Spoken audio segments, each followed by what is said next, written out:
Jai Hind, Jai Bharat, and welcome to Dev Talks. This is Aadi. Naval aviation is a very, very interesting field. In my mind, it is one of the epitome of flying in terms of precision flying. Imagine taking off of something that looks like a matchbox in the middle of the ocean and landing back on that in the middle of the night. What you can see all around you is just ocean, and you are there to defend it. To discuss this, I have with me someone really special, someone who's spent his life doing this business of military aviation. Rear Admiral Mukul Asthana. Sir, thank you so much for actually joining and taking the time off to come on to the show for the first time on Dev Talks. I hope that you'll have fun helping us understand the business of naval aviation, and maybe even spark a little fire amongst some young fellows to join the business. Thank you, Adi. At the outset, thank you very much for inviting me in. It's been a great honor and privilege for me to join your Dev Talks. And as a naval aviator, it gives me great happiness to be able to inform and encourage young Indians to take on this profession of arms, especially in the field of naval aviation. Thank you, Adi. Thank you, sir. Sir, what is naval aviation? Everybody knows, okay, fine, flying over the oceans and protecting the seas and this and that. But what is the official charter of naval aviation? And how does the Indian Navy kind of see it, and what is its role in the protection of this great land of ours called India, sir? So, Adi, I think that's a very pertinent, apt, and good question, which I think answers to which must be known to most Indians and especially young children. Naval aviation is one of the very important arms of Indian Navy. In fact, the navies the world over, they have naval aviation as a very important arm. Speaking about the Indian Navy, you see, it's a three-dimensional navy which works and operates undersea in the form of submarines, on sea with their ships, and over the sea using this large arm called naval aviation. There's a fourth dimension too, operating over land, which are the marine commandos.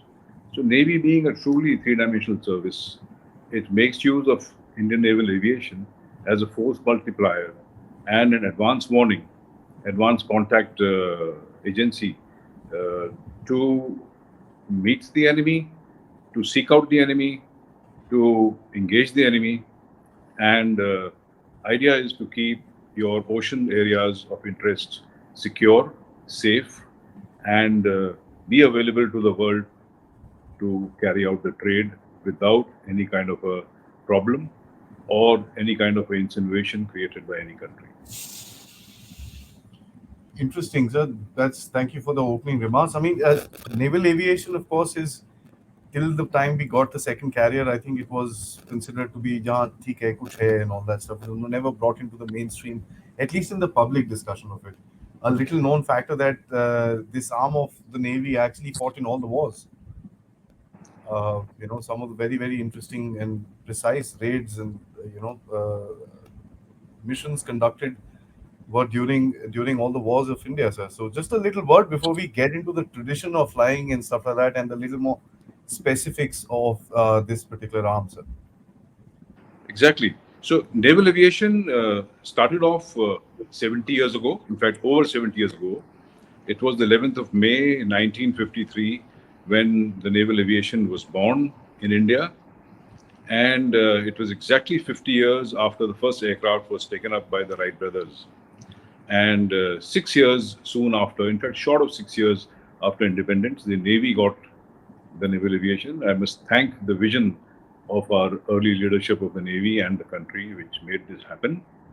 It's been 70 long years during which naval aviation has taken part in each and every war or a campaign that the country had to face or put through. It's taken part in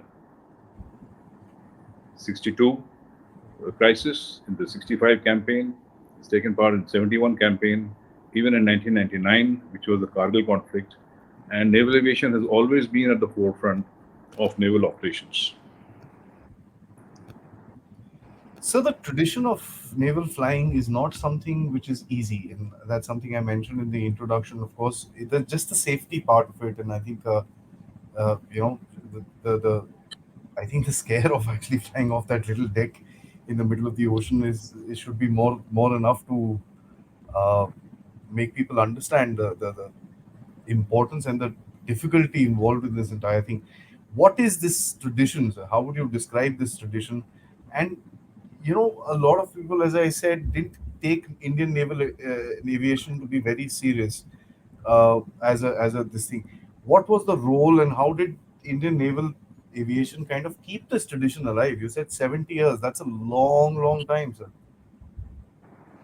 So I must say that the Navy has Indian Navy has various kinds of aircraft in its naval aviation inventory, and these comprise helicopters of various types and kinds which operate from sea as well as ashore.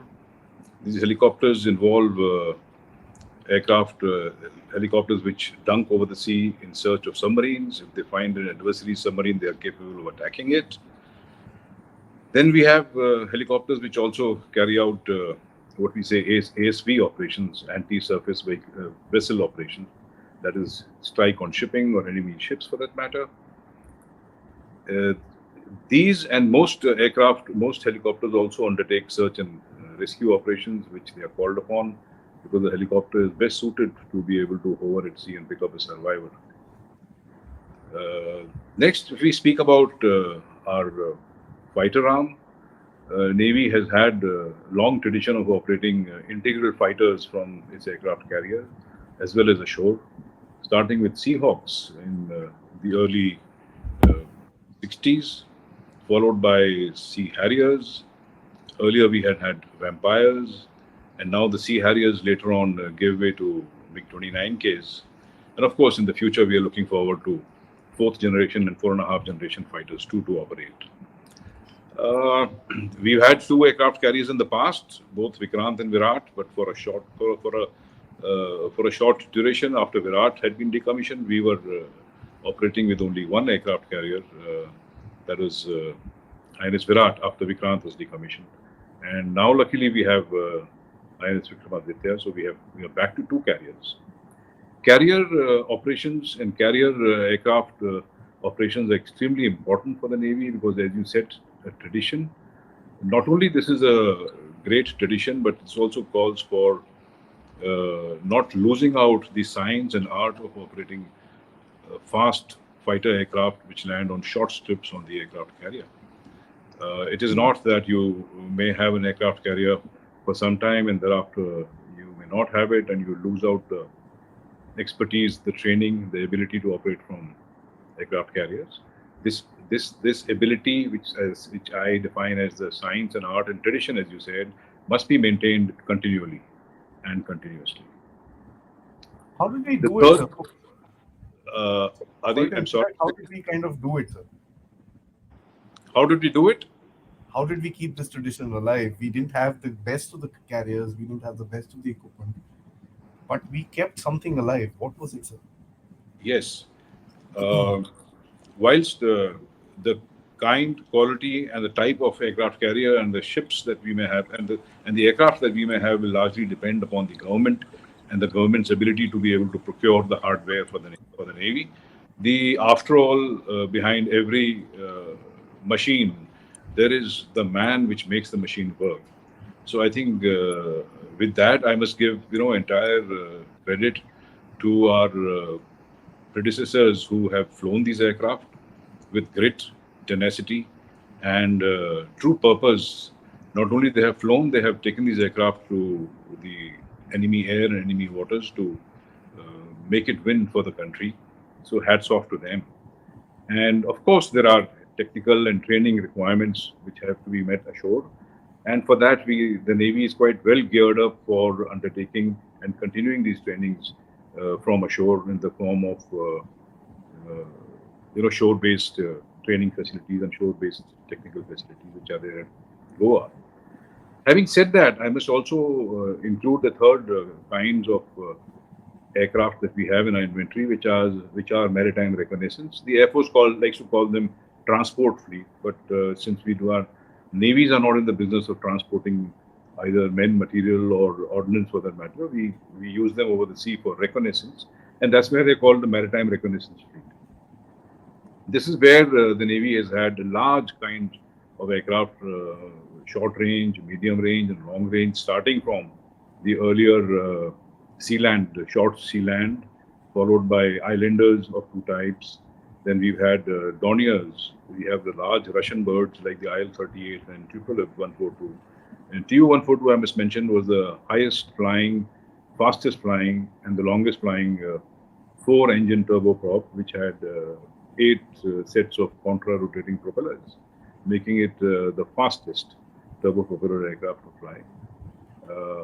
That has recently given way to our latest acquisition, which are the Boeing 737 P-8 Is, which are the Poseidon made for India. And we have a large inventory of them in our Navy. These aircraft indeed are great force multipliers. Not only they fly long distance, long durations over the sea to go and seek out any kind of information at choke points of India close to, say, the Sunda Strait or Malacca Strait or the Red Sea for that matter. They can keep large areas of seas under surveillance for a longer time. And apart from all this, their sensors are also helpful for utilization by the sister services that the Army and the Air Force, especially in the northern, eastern, and western borders. Interesting, sir. Adi, we also have. I would be remiss if I don't say that today we also have the fourth type of aircraft, what we refer to as the RPA, remotely piloted aircraft, which earlier were named unmanned aerial vehicles, and we have different types of these: short range, medium range, and some real long range aircraft, which again do not require crew, but they are capable of going and carrying out a recce and sending pictures and the recent reports of the areas of interest. You mentioned something really interesting. It's about the man and the tradition and the knowledge that one would pass on from one generation to the other to keep that thing alive. And today, when we find ourselves in the place that we have two carriers, we've got talks of the third one coming in, and it obviously take time and new aircraft and this and that. So it's going to become a potent force, just this, just because of the values that have been transposed over the years. And that's something I think the most important thing about naval aviation within India. Would you agree with me, sir? Because when you compare to what's happening in other countries who've made these aircraft carriers, most of them, not all of them, but most of them are traditional naval flying powers.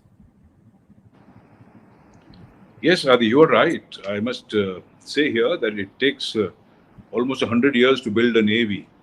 It's not that you desire to have a navy tomorrow, or a country says, "Okay, fine, we wish to have a navy tomorrow," and you start creating a navy tomorrow. It doesn't happen like that.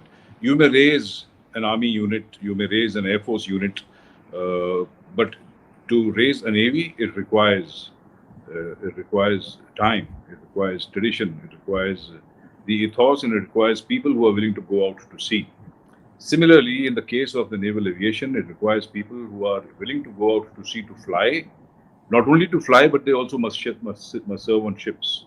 And that's why you require a naval officer to fly a naval aeroplane, to operate in the naval atmosphere and naval environment, to be able to appreciate what the requirement of the ships and submarines and the navy commander ashore would be. Having said that, I must say that the tradition, art, and science of naval aviation has been kept alive by generations of naval officers in the past. We are already a reckonable force. Uh, it may not surprise you that today naval aviation stands to be about 280 aircraft in the Navy. We have 10 air stations. Then we have three naval air enclaves. There are about 23 squadrons. And to maintain this large number of inventory, to man these air stations, we are an officer corps of about 3,500 and 16,000 naval airmen or naval uh, manpower the sailors who are trained in aviation and who operate and maintain these aircraft. In the next 10 to 12 years, naval aviation is slated to grow from the present 280 aircraft to about 430 or maybe 435 aircraft. That's almost by 2032 or 2033. So, given our stature of a country, given the responsibilities a country has to shoulder, I think it's only in the fitness of things that our armed forces grow, and along with that, naval aviation is also slated to grow. Yes, Adi. So, may I just ask, what is the current role of the aircraft carriers within the Indian Navy? So, what role do they play as far as India's maritime security is concerned? Uh, what are the traditional roles and where do we fit in, sir? Okay, there are traditional roles, and there are roles that the aircraft carriers have carried out in the past. So traditionally, a nation requires an aircraft carrier to be able to establish sea control over a defined area of the sea or a defined part of the sea or sea areas where we have our interests involved. So an aircraft carrier essentially is able to establish air control over a radius of about 250 to 350, maybe 400 kilometers around it. And it's a bubble which can be as high as 40,000 feet. And you can be reasonably assured that in this area, no enemy or adversary aircraft or ship can venture without being questioned, without being challenged, and if so required, can be asked to move out. So not only you control this place, you control this hemisphere over the sea. You are able to carry out activities which are beneficial and favorable to your country, and you can stop any activity which may not be favorable to you or can even be inimical to your interest or your country's interest. That's Apart a from this, apart from this, our if you see individually, aircraft carrier has got various means of ensuring this. The primary means, of course, are the aircraft on board, which can be launched to maintain air defense within the bubble, can carry out land attack, can carry out anti-surface vessel engagement if adversary decides to threaten to come close to you. And as an integral part of the carrier, there would be 5 to 6 ships comprising destroyers, frigates, a tanker, and which will also have integral helicopters for undertaking any kind of anti-submarine operations within the area. So the carrier provides mutual support. The carrier force, task force, provides a mutual support to each other, whilst the carrier aircraft are there to defend incoming aircraft or missiles against our ships, and our ships provide mutual support, and they are able to take on the missiles that may be coming in towards the carrier body. So, how does the addition of a second carrier today now, sir, puts in, I mean, enhances the role of the Indian Navy? I think a layman like me will say, "यार एक east में लगा लो, एक west में लगा लो. We've got two carriers. Let's have both the areas completely covered. We've got, we're getting good aircraft. So we've got good aircraft, as a matter of fact, right now. MiG-29s are very, very good aircraft, and so we've got enough strength on both the sides. We can cover it. The talk of a third carrier is there and stuff like that. So how is the role of these carriers defined? Is it the way that I've described in the east and the west, and you just stay stationed, keep patrolling the entire area, and of course, anti-submarine missions, safety, security, a whole lot of things will be there. How was it going to be enhanced with the addition of the current carrier and going forward, sir? Yeah. So I think your thinking is quite logical. In fact, I must say it's very proper and logical. Ideally speaking, we would like to have our carriers in all areas of operation that we envisage and think of. And since India being a peninsula, we have two seaboards, the western seaboard overlooking the Arabian Sea up to Africa, and the eastern seaboard, Bay of Bengal, the extents of which they are expanded up to beyond Andaman Nicobar towards Malaysia, Thailand, as well as Indonesia in the south. We also have, in fact, Adi, we have areas of responsibility. They extend down south up to 30 degrees south of the equator. So, yes, our carriers are required to operate in this vast expanse of water, and even a 2 or 3 aircraft carriers, for that matter, will really fall short. I will only go as to say that, when we had one carrier, it would be operable during the time it was operational. So our pilots would fly, they would train, they would operate from there. And when she would have to go into refit, the pilots and the squadrons will have to disembark and operate from their shore bases. And waiting for the aircraft carrier to come out again, whatever time it took. But when you have two carriers, whilst one may enter refit, the other would still be available. That's what the Navy's endeavor would always be, to keep at least one, if not both carriers, operational. And that is the reason why India and Indian Navy is desirous to have a third carrier as soon as possible, so that out of three, there are two aircraft carriers which are always available to the country. Hmm. And of course, it's not a wish list, but the prudence says that in the future, the country must have more numbers than three of aircraft carrier, because then you can disperse them to various locations. So, how does today, with the kind of anti-ship missiles, and it's just a subsidiary question, that the Chinese talk about a whole lot of their missiles. We can wait. No worries, sir. I'll edit it out. Don't worry, don't worry. Sir. Even I have a dog, so I can understand. Adi, can we just stop it? Yeah. Don't worry, sir. It's all right. Fine. Give me a moment. Yeah. Even I have a dog, sir. No problem.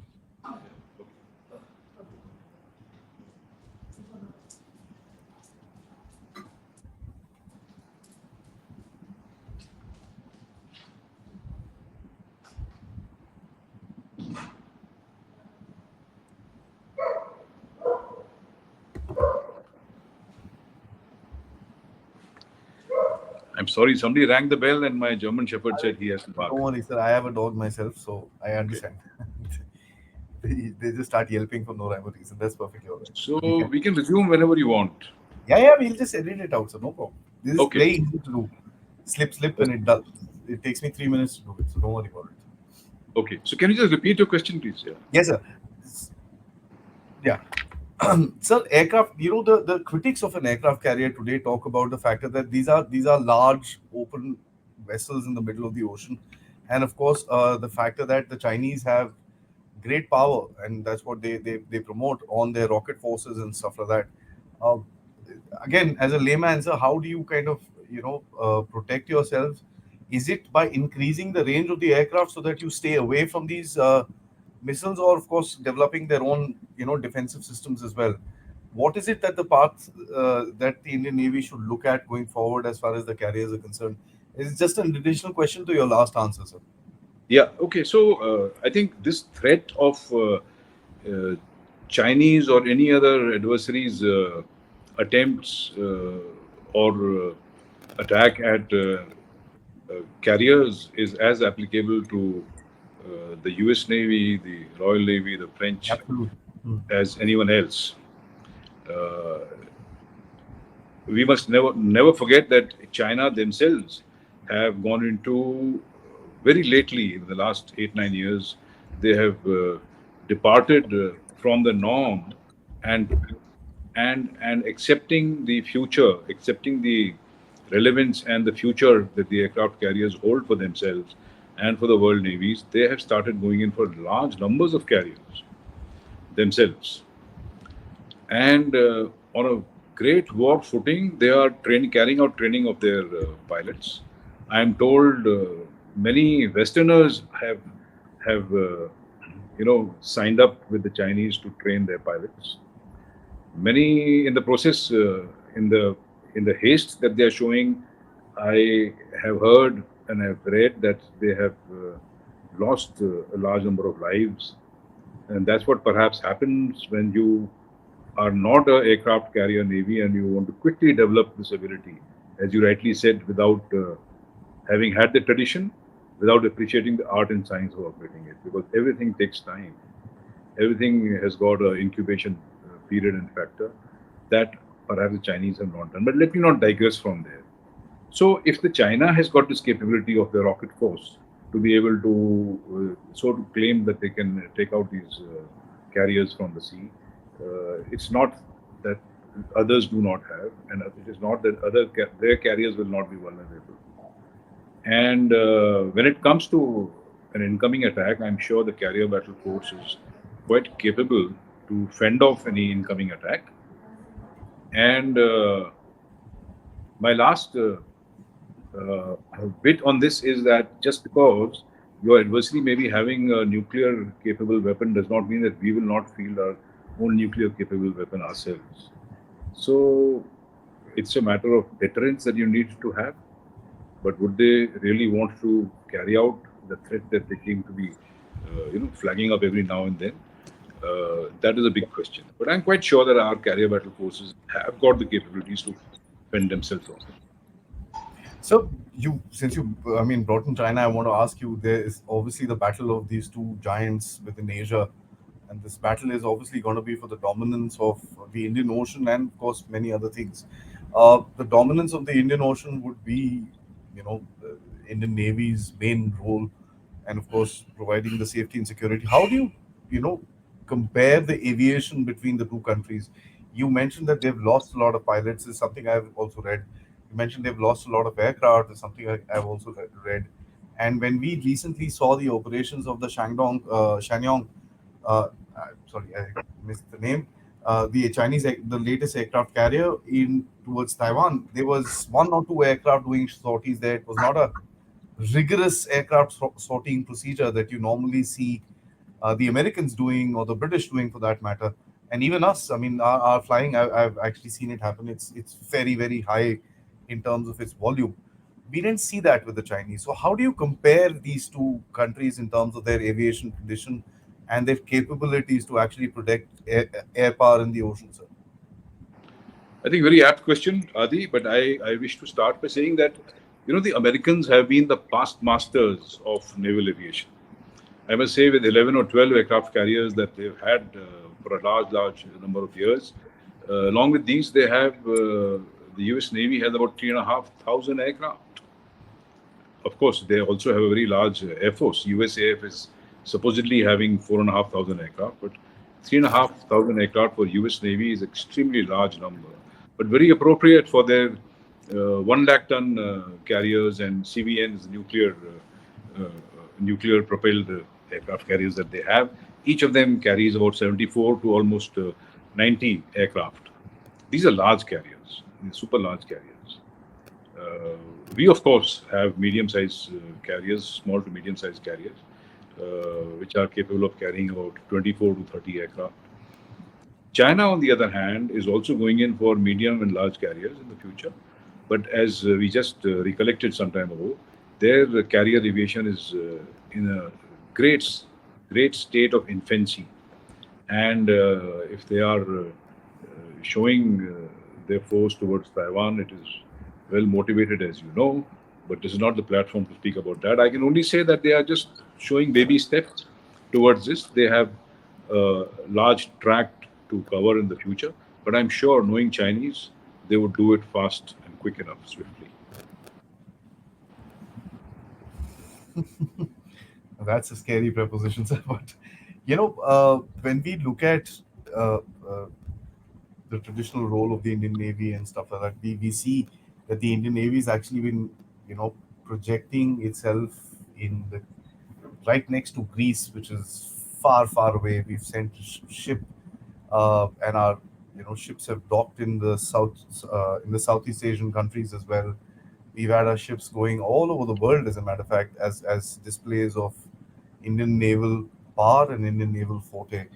What is the growing role of Indian naval aviation, sir, with the oncoming of the fighters, with the new acquisitions of the PI-8s, and interestingly, this is something which I found very amusing that when the Chinese boat capsized in their region, so called, it was the Indian Navy that went and found it. and they had to actually come out and say that we'd like to thank the Indian Navy for the effort made and finding our people and stuff like that. So it's really interesting. How do you see the role of this naval aviation arm growing up, considering the fact that the US also says that India should be the net security provider of the Indo-Pacific? Very good. In fact, if you see Adi, at any given time, Indian naval presence is experienced, felt, or projected in almost every continent of the world at any given time. And I will, of course, rule out Antarctica as an exception where we do not need to be there all the time. In Antarctica, also, our missions are there, but for different purposes. So you will always find a naval ship in the Americas, in Europe, Middle East, the Far East, the Far East, and off Russia for that matter. And when I say ships go there, each ship is also carrying one or two integral aircraft in forms of helicopters. So our naval aviation is right there in the forefront, operating from the ships.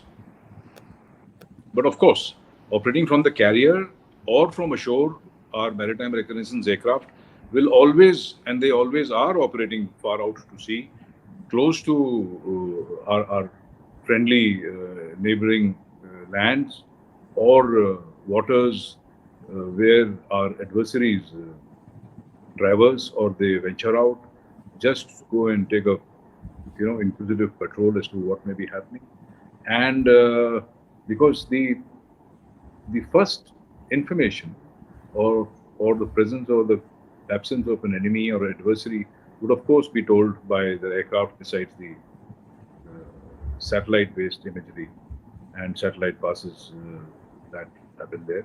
So as far as the naval aviation role is concerned, it's no need to reiterate that the chances are when the balloon goes up tomorrow, perhaps the first, second, third, fourth, and fifth contact with the enemy would be made by a naval aviation platform.